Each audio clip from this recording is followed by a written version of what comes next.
Hello and नमस्ते friend, welcome to world report. हजुरहरूले पहिलेदेखि न्युज हेरिरहनु होला, इन्डिया र नेपालको रिलेसनसिप दिन प्रतिदिन बिग्रिरहेको छ र यसमा चाहिँ मेन फल्ट भनेको इन्डियाको छ, किनकि इन्डिया अझ तक टेबलमा आएर डिस्कस गर्न खोजेको छैन। कोरोना भाइरसको उस भनिरहेको छ, तर विश्व अहिले आफ्नो बाटो लौलाई हिँडिसकेको छ, विश्व लौलाई ओपन भइसकेको छ, त्यो पनि इन्डियाले अझ तक डिस्कस गर्नको लागि रेडी भएको छैन। त्यही हुँदाखेरि अहिले नेपाल गभर्मेन्ट एउटा बोल्ड डिसिसन लिएको छ। यसलाई अहिले सबभन्दा इम्पोर्टेन्ट डिसिसन या सबभन्दा महत्त्वपूर्ण डिसिसन भन्न सक्नुहुन्छ। नेपाल सरकारले नयाँ बुक लन्च गर्न लागेको छ, देख्न सक्नुहुन्छ, new book for teaching school book on Nepal border dispute with India so government misplace priority expert छ। अब यहाँ थिम देख्न सक्नुहुन्छ, एउटा यो बुक मैले एउटा आर्टिकल ल्याएको छु। यो नेपालको बुकको यो थिम, यो अगाडिको फ्रन्ट कभर देख्न सक्नुहुन्छ। यस्तो तरिकाले अहिले नेपालले हामीले बोल्ड स्टेप लिइरहेको छ र यसमा चाहिँ हामी गभर्मेन्टको साथ दिनुपर्छ, किनकि भित्री डोमेस्टिक पोलिटिक्समा चाहिँ हामीले सरकारको किरामा जे पनि भन्न सक्छौँ। हामीले एक दुसकोलाई काङ्ग्रेस, एमाले, माओवादी यस्तो तरिकाले हामीले भेदभाव गरिरहेको हुन्छौँ, तर जब कुरा बाहिरी देशहरूसँग डिस्कसन गरेर आउँछ त्यतिखेर चाहिँ हामी सबै एउटा देशको नागरिक जस्तो नेपाली भएर गभर्मेन्टको जहिले नि पछाडि बस्नुपर्छ, किनकि भित्र डोमेस्टिक त जसले पनि पार्टी हुन्छ, तर देश भनेको त इम्पोर्टेन्ट हो नि त, मेन भनेको देश हो। अब यसमा चाहिँ अहिले के आएको छ भने हाम्रो गभर्मेन्टले अब न्यू जेनेरेसनलाई चाहिँ नयाँ त्यो एरियाहरूको बारेमा, टोटल एरियाको बारेमा र हाम्रो भूमिहरू कसरी इन्डियाले यसको बारेमा पढाउन गइरहेको छ। र यो एक तरिकाले अहिले गुड डिसिसन भन्न सक्नुहुन्छ, किनकि दिन सक्नुहुन्छ पहिला हाम्रो पालामा हजुरको नि उमेर हजुरको अहिले 25 जति छ नि, हल्ले न्युजहरूमा हल्ले सानोमा पढ्दाखेरि के हुन्छ भने हजुरको पहिला पढाइमा 1,47,141 स्क्वायर किलोमिटर थियो, मैले पढ्दा नि त्यही थियो। तर अहिलेको चाहिँ टोटल कति रहेछ 1,47,516। अब यो पहिला गभर्मेन्टले, अहिले गभर्मेन्टले पछि आएर बल्ल यो अपडेटेड गर्यो र यसमा चाहिँ अब गभर्मेन्टको नि गल्ती छ। त अब गभर्मेन्ट गल्ती, किन गभर्मेन्ट त नभइकन हामीले पढ्न मिल्दैन। तर अहिले चाहिँ यो नयाँ एरियाको बारेमा अब हामीले यङ जेनेरेसनलाई सिकाउनुपर्छ, किनकि हाम्रो भनेको जेनेरेसन अब बिचमा आइसकेको छ। तर अब देश त चल्नको लागि अब न्यू जेनेरेसन त आउँछन्। न्यू जेनेरेसनलाई हामीले सानैबाट सिकायौँ भने हाम्रो देशको बोर्डरको इम्पोर्टेन्स के हो, हाम्रो पूर्वजहरू कसरी लडेको थिए, हाम्रो पूर्वजहरूले कसरी हाम्रो देशलाई सम्हालेर राखे, र यही कुरा चाहिँ हामीले सानैलाई सिकाउनुपर्छ, देशप्रति माया के गर्ने र कसरी देशलाई बचाउने भनेर। त्यही भएर यो स्टेपलाईहरूले इम्पोर्टेन्स दिन सक्नुहुन्छ। अब यसमा चाहिँहरूले भन्न सक्छ नेपाल इन्डियाको रिलेसन त हल्का राम्रो हुँदै गइरहेको थियो। इन्डिया नेपालले ट्रेनहरू एक आपसमा 80 दिनमा ट्रेन इन्डियाबाट आएका, त्यो नेपालले किने इन्डियाले दिएछ, ट्रेनहरू जोडिदिएको छ। तर यसमा चाहिँ अहिले भर्खरै किन गर्नुपर्छहरूले यो सोध्न सक्नुहुन्छ। तर यो अहिले इन्डियाको एउटा मैले न्युज पेपरको आर्टिकल ल्याएको छु, government is active in both side. अब दुइटै गभर्मेन्टले अब चाहिँ इन्टरनेसनल मिडियाको लागि एउटा तरिकाको बेस गर्न लाग्छ। अहिले इन्डियाले के क्लेम गरिरहेको छ भने नेपालीहरूले या नेपालको सरकारले त्यहाँ कालापानीको मानिसहरूलाई, कालापानी कुलिएको मान्छेहरूलाई पैसा दिएर त्यहाँको नेपाली सिटिजन हो भनेर भन्न लागेको भनेर इन्डियाले गेम खेल्न सुरु गरिसकेको छ। अब यसलाई त के हुन्छ नि, बाहिरी इन्टरनेसनल फोरममा आएर नेपालले कालापानी हाम्रो भन्दाखेरि इन्डियाले के इक्जाम लाउन सक्छन्, होइन यिनले पैसा दिएर त्यहाँको मान्छेलाई किनेको भन्न सक्छन् भनेर इन्डियाले यो प्लानिङ सुरु गरिसकेको छ। त्यही भएर हाम्रो गभर्मेन्टले नै अहिले यो एक्टिभ भइरहेको छ र यो चाहिँ इन्टरनेसनल यो साइड चाहिँ हामीले लिनुपर्छ, किनकि जब तक हाम्रो कुनै अप्पर ह्यान्ड हुँदैन टेबलमा, तब हामी जहिले नि अर्को गभर्मेन्टले, अरू देशले हामीलाई जहिले नि सानोमा राख्छ। तर जे कुरामा नि जुन पनि हजुर टेबलमा बसेर केही पनि डिस्कस गर्न लाउनु छ नि, सन्दा सुरुमा हसँग केही न केही इम्पोर्टेन्ट कुरा हुनुपर्छ। त्यो कुरा भनेको अहिले नेपालले यो बुक लन्च गरेर देखाइसकेको छ कि हामी हाम्रो सीमाको लागि लिएर धेरै सिरियस छ भन्ने नेपाल गभर्मेन्टले यो कुरा इन्डियालाई जताइसकेको छ र इन्डियाले नि यो कुरा बुझिसकेको छ। अब यसले गर्दाखेरि अब इन्डियामा नि एक तरिकाको दबाब हुन्छ र नेपालको एउटा अपर ह्यान्ड हुन्छ, किनकि नेपालले भनिसकेको छ यो जग्गा हामीले कुनै पनि हालतमा छोड्नेवाला छैन भनेर। अब यो सबको सुरुवात कसरी भयो, अब हामी हिस्टोरीमा हेर्दाखेरि अब यसको सुरुवात कसरी भने betrayal always come from the trusted one. अब पहिलाको रिलेसन इन्डिया नेपालको बहुत राम्रो रिलेसन छ, हाम्रो कल्चर सेम। अहिले नै रिलेसन, मान्छेको रिलेसन केही पनि बिग्रेको छैन। यो हजुरलाई मैले भनिदिइसकेको छु। हाम्रो थुप्रै मान्छेहरू नेपाल गएर कमाउँछ र नेपाल के अरे हाम्रो देशको नेपाली मान्छेहरू इन्डिया गएर बहुत धेरै कमाउँछ र इन्डियाको मान्छेहरू नेपाल आएर कमाइरहेको छ। नेपालमा नि देख्न सक्नुहुन्छ बाल काट्ने ठेलाहरूमा धेरै जस्तो मेजोरिटी भनेको इन्डिया नै हुन्छ। ल 99% त मैले जहाँ पनि देखेछु इन्डिया नै देखेछु।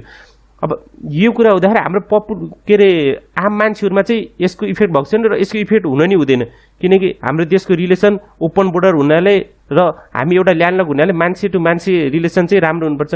कति धेरै तराई एरियामा इन्डिया र नेपाल बिच बिहा पनि हुन्छ, इन्टर बोर्डर म्यारिजहरू हुन्छ। त्यसले गर्दाखेरि रिलेसन राम्रो भएको ठिक छ, तर यसको मतलब यो होइन कि हामीले आफ्नो स्वाभिमान गुमाउने, हाम्रो आफ्नो जमिन बारेमा हामीले केही बोल्दिन भनेर।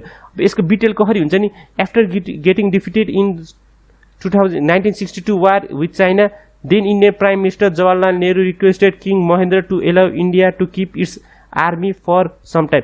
अब हामीलाई थाहा छ 1962 मा इन्डियाले चाइनासँग वार हार्यो र तिनीहरूको अक्साई चीन र त्यो अक्साई चीनको कति धेरै लद्दाखको पार्टहरू इन्डियाले गुमायो र अहिले त्यो चाइना कन्ट्रोलमा छ। अब त्यसलाई चाहिँ अहिले चाइनाको पार्ट पनि भन्न सकिन्छ, हामीले न्यू म्याप पनि चाइनाकै देखाउँछौँ। अब के भइरहेको छ भने त्यतिखेर के थियो भने कालापानी एरियामा नि इन्डिया के अरे इन्डियालाई के डर थियो नि, कालापानी एरिया भनेको अहिले यो बुझ्नुपर्छ कि कालापानीमा ठुल्ठुलो माउन्टेन छ र बिचमा चाहिँ भ्याली छ। अब इन्डियालाई के डर थियो भने चाइनाले यहाँबाट मिलिट्री ट्याङ्कहरू घुसाएर इन्डियाको उत्तराखण्डको क्यापिटल उत्तराखण्डलाई त क्याप्चर गर्ने होइन, त्यो भनेर के थियो भने यो पहिले नेपालसँग थियो। इन्डिया गभर्मेन्ट के भने हामीले पाहाडको टुप्पोमा हामीले आफ्नो क्याम्प बनाउँछौँ र चाइनिजमा नजर राख्छौँ भने, र त्यतिखेरको हाम्रो राजाले नि यो मान्नु, किनकि त्यतिखेर हाम्रो रिलेसन फ्रेन्डली थियो र हाम्रो देशको गभर्मेन्टलाई पनि त्यतिखेर थाहा थिएन कि इन्डियाले यस्तो धोका दिन सक्छ भनेर।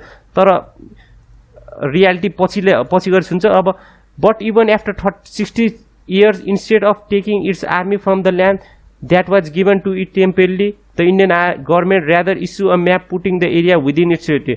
अब देखिसक्नु हुन्छ 60 वर्षमा सब कुरा चेन्ज भइसकेको छ र यो कुरा चाहिँ हामीले बिर्सिनु हुँदैन, किनकि जब हामीले बिर्सिने र हाम्रो यङ जेनेरेसनलाई हामीले यो टिचिङ गर्न छोड्ने बित्तिकै के हुन्छ भने यङ जेनेरेसनलाई त्यो आत्मसम्मानवाला देशको बोर्डर बचाउनेवाला भावहरू तिनीहरूको मनमा आत्मविश्वासहरू आउँदैन। त्यसले गर्दाखेरि यस्तो बुकहरूले यो यङ चिनेरको माइन्डमा देशप्रति प्रेम ल्याउनलाई धेरै मद्दतहरूले पुर्याउन सक्छ भन्न सक्नुहुन्छ।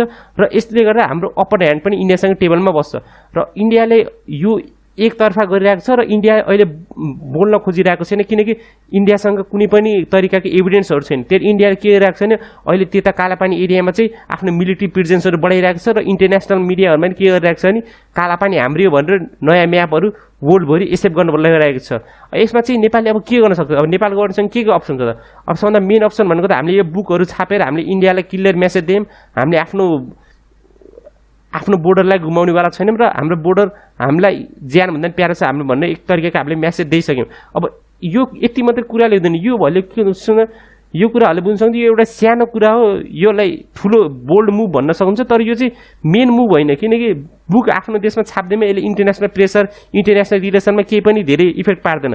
अनि नेपालले के गर्नुपर्छ नि, हाम्रो न्यू म्याप अपडेटेड छ नि, त्यो न्यू म्यापलाई के गर्नुपर्छ विश्वभरिमा सबै देशहरूसँग एक्सेप्टेन्स ल्याउनुपर्छ। युएनमा हामीले त्यो म्यापलाई पठाउनुपर्छ, युएनएससीमा चाइना या कुनै पनि देश हुन्छ जो नेपालसँग फ्रेन्डली छ तिनीहरूको मद्दतबाट यो न्यू म्यापलाई चाहिँ जति इन्टरनेसनल एटेन्सन मिल्छ त्यो चाहिँ हामीले चाहिँ गर्नुपर्छ। र अहिले मैले यो बुकको लन्च हेर्दाखेरि देखेको थिएँ कि कुनै पनि हाम्रो देशको सेलिब्रिटिज फिगरहरू थिएनन् भनेपछि हाम्रो देशको सपोज कोही फिल्म स्टार या जोसँग धेरै सोसल इन्फ्लुएन्सर, कोही रिलिजियस लिडर भयो या कोही ठुलो पोलिटिसियन प्राइम मिनिस्टरले यो बुकको उद्घाटन गरे भए यो अझै तरिकाले के हुन्थ्यो नि प्रभाव पर्न सक्थ्यो र एउटा ठुलो नेपाली मासेसलाई एउटा के सन्देश जान्थ्यो भने हाम्रो यो गभर्मेन्टको एउटा डिसिजन यो क्लियर छ र इन्डियालाई हामीले यसको क्लियर तरिकाले मेसेज दिन सक्छौँ। तर यस्तो ठुलो पब्लिक स्टन्ट भएन र धेरै हाम्रो मिडियाहरूले धेरै यसलाई कभरेज दिएनन्।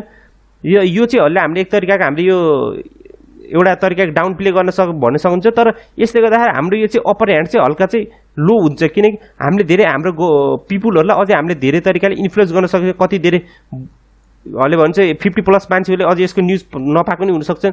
त्यही भएर एउटा सोसल क्याम्पेन चलाएर नेपालभरिको सबै जनतालाई र नेपालबाट बाहिर बसेर अहिले विदेशमा बस्नेहरूलाई नि नेपालको नयाँ झन्डाहरूको बारेमा तिनलाई त्यहाँको मान्छेहरूलाई अवेर गराउने यस्तो तरिकाको थुप्रै तरिका गभर्मेन्टले चाहिँ यो कुरा अगाडि बढाउन सक्छ। र यो भन्दै आजको यो भिडियो यहीँ खतम हुन्छ। र यो टपिक मन परेमा यो च्यानललाई लाइक सब्सक्राइब गर्नु होला र god bless you, see you next video. जय नेपाल।